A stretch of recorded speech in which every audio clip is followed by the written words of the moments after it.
ప్రయాణము చేయమన్న దేవుడు ఆ ప్రయాణము చేసే శక్తి కూడా ఇస్తాడు. ఆమేన్.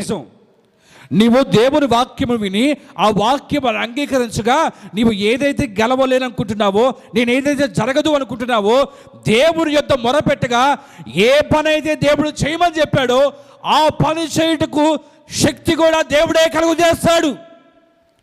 రుజువేమిటంటే, అబ్రహాము తన పుట్టినింటి నుంచి, తన వారి దగ్గర నుంచి, తన స్వదేశం నుంచి బయలుదేరాడు. ఎక్కడికి వచ్చాడు? కానానుకు వచ్చాడు.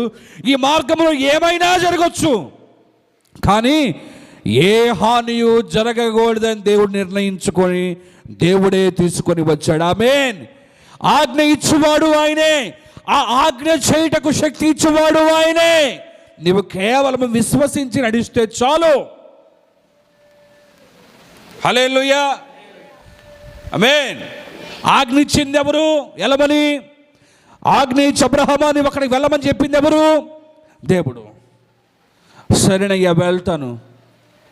వెళ్ళుటకు శక్తినిచ్చింది ఎవరు? దేవుడు. ప్రవేశించగా ఆ ప్రవేశమును కూడా పరిశుద్ధపరిచి అక్కడ నిలబెట్టింది ఎవరు? దేవుడే.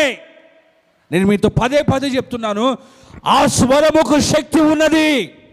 ఆ స్వరము పిలవగలదు, పిలిచిన వాడిని నడిపింపగలదు, నడుస్తున్న వాడికి క్షేమము దయచేయగలదు, క్షేమము అనిపిస్తున్న వాడిని స్థిరపరచగలదు. దేవునికి స్తోత్రం కలుగును గాక. మీకు విషయం తెలుసా? ఇంచుమించు 2000 కిలోమీటర్లు ఊరు నుంచి కానాను దేశం అబ్రహాము ప్రయాణించిన ఈ మార్గం అంతా ఇంచుమించు 2000 కిలోమీటర్లు. అబ్రహాము కాలి నడకన తనతో ఉన్న వారిని వెంటబెట్టుకొని ఊరు దేశం నుంచి కానాను దేశానికి రావడానికి ఈ 2000 కిలోమీటర్ల ప్రయాణము క్షేమకరముగా ఎలా జరిగిందంటే, అది ఖచ్చితంగా దేవుని కృప మాత్రమే. ఈ క్షేమము నీవు అనుభవించాలి అంటే నిశ్చయముగా వినబడుతున్న స్వరము నీవు అంగీకరించగా నిశ్చయముగా అట్టి క్షేమము నీకు దొరుకునుగాక. 2000 కిలోమీటర్లు అబ్రహాము కాలి నడకన ప్రయాణిస్తూ మార్గంలో దొంగలు పడవచ్చు, తెగులే రావచ్చు, విష సర్పాలే ఉండవచ్చు, లేదా వీరికి అనారోగ్యం కలగవచ్చు, ఎండదెబ్బ తగలవచ్చు.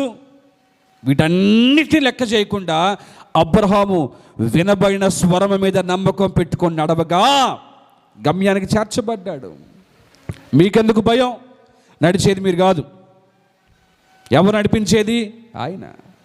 శక్తి మీది కాదు, శక్తి ఎవరిది? ఆయనది.